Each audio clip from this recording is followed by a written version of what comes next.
Yo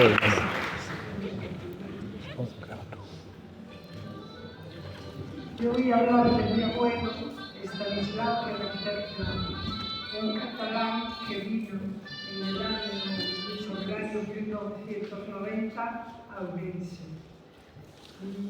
Mi abuelo murió en el año 1947 aquí en Ourense. Por el año 90 se estaba construyendo una central térmica en el campo de los Medios y hacía falta construir una chimenea a tiro para la fábrica, pero en Galicia no había nadie que supiese hacer ese trabajo. Entonces el ingeniero Luis fue a Barcelona y contactó con mi abuelo y se lo trajo. Mi abuelo tenía 19 años. Al ver el campo que tenía aquí en Galicia, se quedó a trabajar. Aparte de eso, ya nada más llegar, conoció a Carmen Domínguez Monge, mi abuela, una mujer que era hija de un funcionario de correos que además era una rica terrateniente. Bueno, la pareja tuvo 13 hijos, pero sobrevivieron 9. Mi abuelo ejerció siempre de catalán, que llamaban el cónsul catalán. Se sentaba, aparte de hacer una constructora, pues también abrieron un almacén de materiales de construcción y era mi abuela la que se encargaba del almacén. Y él a veces se sentaba a la puerta del almacén y cuando pasaba unos soldados que hablasen en catalán, se los subía a casa a comer. Y era muy aficionado a visitar los cafés cantantes que había entonces en Ourense. Estoy hablando de finales del 19, principios del 20. Y cuando había una cantante catalana, pues ya se la traía a casa y le decía a mi abuela, es muy decente, viaja con su madre. Bueno, también le gustaba mucho la música, era un fenómeno. Iba siempre a los conciertos de la banda de música de Ourense y tenían ya delante del palco, había un banco y él se sentaba allí. Y si venía alguien y se sentaba, alguien ya llegaba a uno, le decían, no, ese sitio es para el señor Roberter. También iba a la ópera, le gustaba mucho la ópera, y iba siempre a la semana de la ópera a Coruña y a Vigo. Y naturalmente iba al Liceo de Barcelona. Y cuando un hijo cumplía 15 años, se lo llevaba a Barcelona. Y cuando mi madre cumplió 15 años, pues también la llevó, pero con la particularidad que a las mujeres, cuando iban a Barcelona, las mandaba a la modista y mandaba hacer 7 trajes, uno para cada día de la semana, para que fuesen con trajes distintos. Y mi madre cuenta que la vez que ella fue, una de las veces que fue, que después de terminarse la ópera, la soprano cantó Negra Sombra. Y bueno, dijo mi madre que fue aquello una emoción de las más grandes de su vida. Y cuando ya volvían para Ourense, mi abuelo se enteró que había una línea de aviación comercial, la primera en España, de Barcelona a Valencia. Y mi abuelo dijo, no quiero morirme sin montar un avión. Nos vamos a Valencia en avión y después vamos en tren de Valencia a Ourense. Bueno, aquí en Ourense hizo muchos edificios muy emblemáticos y conocidos, pero uno de ellos fue el Hotel Barcelona, que le puso él el nombre de Barcelona porque, claro, él siempre ayudaba a Barcelona. Y cuando se lo fue a entregar, que terminó la obra, la persona que se lo encargó le dijo que no tenía dinero para pagarlo. Entonces mi abuelo tuvo que quedarse con el hotel, pero claro, desesperados porque la constructora, el almacén, 9 hijos y después también el hotel. Y una de las veces que fue a Coruña en poco tiempo, fue a una terraza y decidió un camarero argentino que venía de Argentina, venía arruinado, y dijo que su ilusión era montar un hotel en Galicia, pero claro, que no tenía dinero. Y me dijo mi abuelo, uy, hagan usted con la persona ideal, yo le ofrezco un hotel y usted según vaya ganando dinero, te lo pagando. Y así fue, por eso la relación tan grande que siempre tuvo la familia con los dueños del Hotel Barcelona. Siempre era un hombre muy espléndido y siempre tenía invitados en casa. Era un señorita, sí, con las comidas. Exigía siempre 2 platos de comida al mediodía y postre, y a la cena igual. Y mi madre contaba que cuando se iba de viaje, todos a la boda pedían patatas fritas y huevos fritos, porque aquellas comidas tan elaboradas pues a los niños normalmente no les gustan. Bueno, también repartía, era famosa mi abuela por sus caracoles, la comida de caracoles y de callos, y repartía poquitas a distinta gente.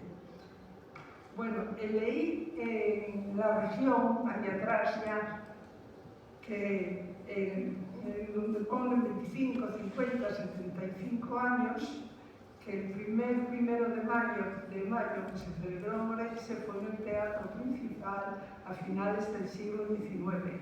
Y los oradores eran, no sé, otro nombre no me acuerdo, y Estanislao Reverter. Y claro, me llenó orgullo porque dije, por lo menos una nieta sigue la tradición, porque yo sigo yendo todos los primeros de mayo a la manifestación y a celebrarlo con una comida.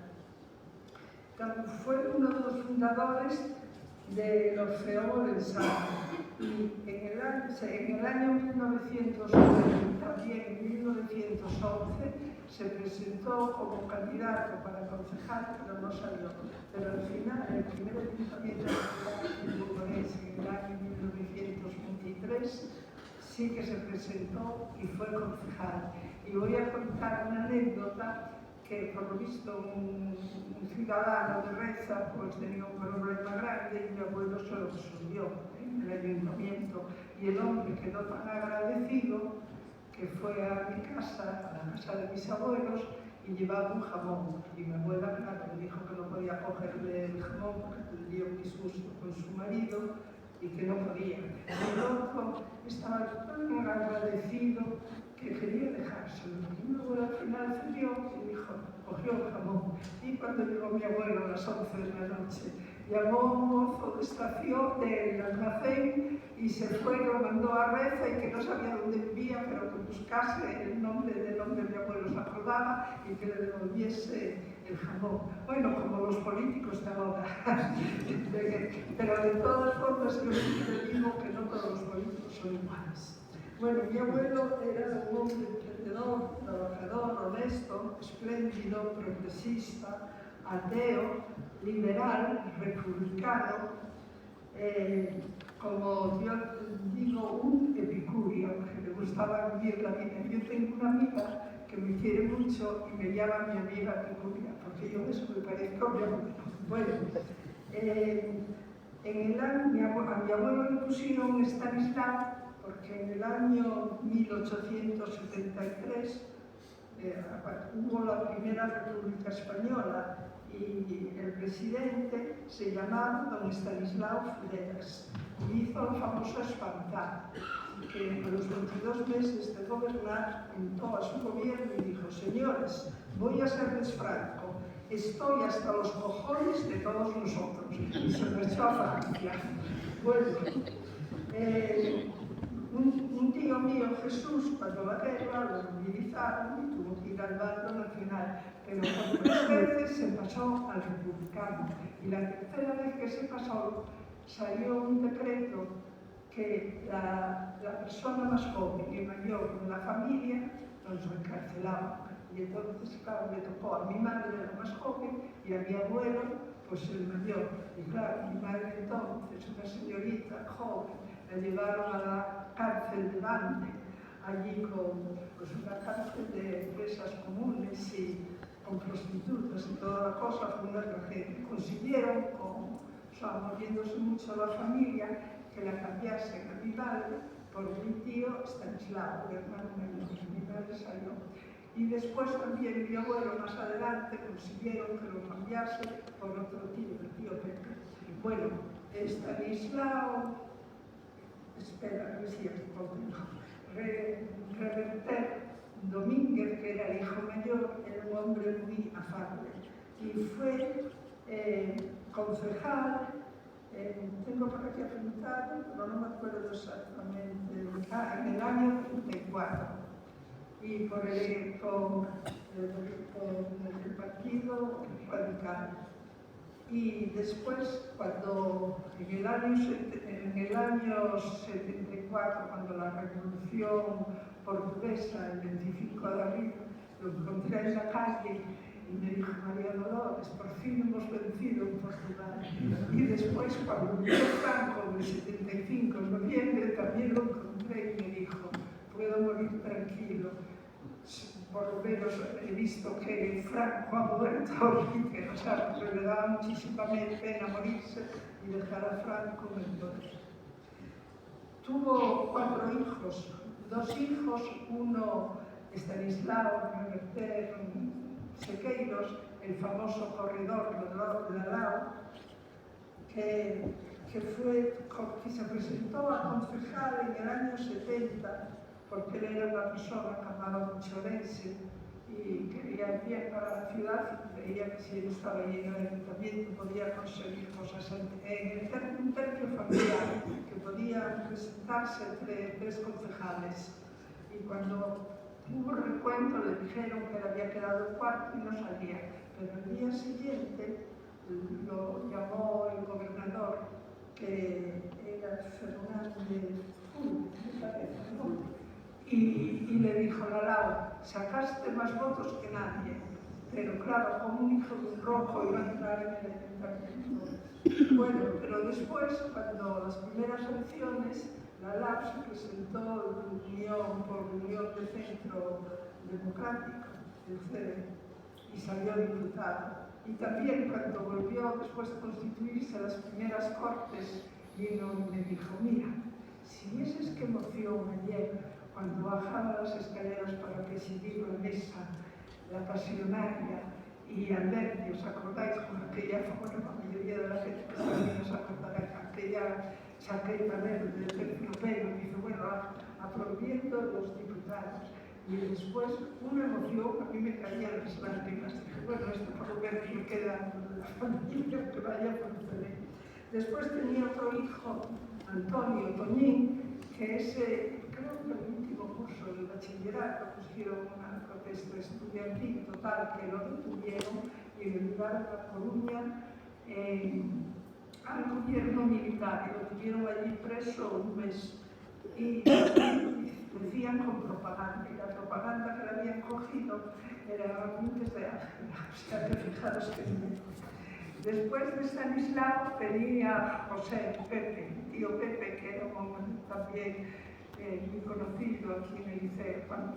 Bueno, y este pues fue el que sustituyó a mi abuelo y en la cárcel, o sea, fue allí en Padrón, y era de la ejecutiva del Partido Radical. Este no tuvo hijos. Después está Ciro María Reverter, una mujer de gran personalidad que tenía un marido republicano, Adolfo Moure, y tuvo que escapar, y creo que fue a Casablanca y después a Brasil, pero volvió en los años 50 y tantos, ya muy enfermo, y se murió muy pronto. Viene después Antonio Reverter, y Antonio Reverter no se metió mucho en política, pero sin embargo lo fueron a buscar, tenía 3 niños pequeños, porque le dijeron que era una familia roja, y por lo visto estuvo un mes en la cárcel. Viene Carmen Reverter, que se casó muy joven y se casó con un hombre, o sea, una persona muy buena, de derechas, pero muy apreciada en la familia. Después viene Mateo Reverter, y en la República, bueno, aprendió el esperanto, y en la República se marchó a la Unión Soviética a conocer la Revolución y conocer la Unión Soviética. Por casa había fotografías, y vino enamorado de la República Soviética. Entonces, pero murió a los 33 años de corazón. Durante la guerra, él era el que dirigía el almacén y tenía mucho dinero y ayudó muchísimo a gente de izquierdas a escapar, a sobrevivir. Después viene mi madre, Dolores, Lolita Reverter, y esta primero sufrió la cárcel por lo de su hermano. Y cuando salió de la cárcel y iba a ver a su padre al Cumial, que era un campo, una especie de campo de concentración, pues conoció a mi padre, Luis Alonso, un obetense que, claro, en aquella época había tantos presos en Asturias que traían batallones para Galicia, y uno de ellos fue aquí a Orense y lo repartieron los presos entre el Cumial y Celanova. Mi padre primero estuvo en el Cumial y después en Celanova.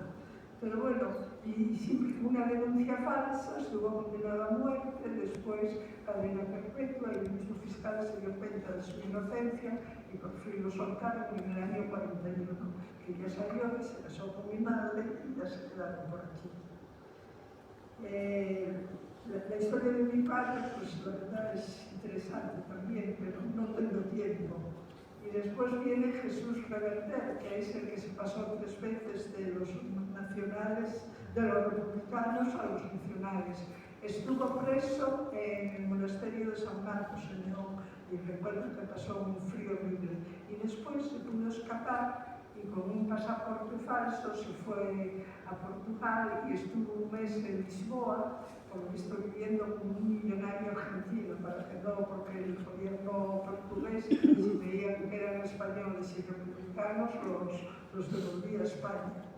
Y se marchó para Argentina, Buenos Aires, y en los años 50 se volvió a la familia y preguntaron y dijeron que si no tenía delito de sangre, claro, dijeron que no, que podía volver, que no había problema. Y así volvió. Pero este Jesús tuvo 3 hijos en Vigo y 2, cuando entraron en la universidad, entraron en el Partido Comunista. Y uno de ellos fue uno de los fundadores de Comisiones Obreras en Vigo, y no lo detuvieron. Y cuando salió, cuando no se celebraba el juicio, pues sale en libertad provisional, ¿no? Y se escapó a Francia y ya no pudo volver hasta el 75. Y después el otro, pues lo cogieron con propaganda, Alberto, pero ese tuvo menos suerte porque estuvo 2 años muy mal en el penal de Ocaña. Bueno, después ya de todo esto, también el hermano pequeño, Mariano, se lo movilizaron y se quedó en el bando nacional. Y tuvo también 3 hijos y creo que pertenecían a la Liga Comunista Revolucionaria. No sé si tuvieron alguna represalia, no me acuerdo. Bueno, y ahora quedo yo, porque yo también recibí represalias por causa de que fue en el año 69, me parece, ¿no? Que detuvieron un viernes, estábamos cenando con unos amigos en casa y a la 1 de la madrugada llamaron a la puerta y era la policía de lo social, que venía a buscar a Antonio, mi marido. Claro, yo más bien recién casada y de repente, en aquellos entonces, que vengan a detenerlo, claro, no saben si lo detienen por unos días, unos meses o años. Pasé los momentos peores de mi vida. Y después ya, por eso cuando en el año 77, cuando legalizaron el Partido Comunista, entonces yo ya tenía el carnet del partido, estábamos en Egipto aquel sábado de Gloria, y cuando vinieron unos amigos que estaban en la pandilla a decirnos que habían legalizado el partido, sentí un alivio, una placidez, una tranquilidad como en mi vida. Bueno, pues eso es así un poco más o menos, tuve que resumir porque si no me pasaba demasiado el tiempo. Y nada, con todo esto que os conté de mi familia, como comprenderéis, yo soy una mujer de izquierdas, feminista, viva la República.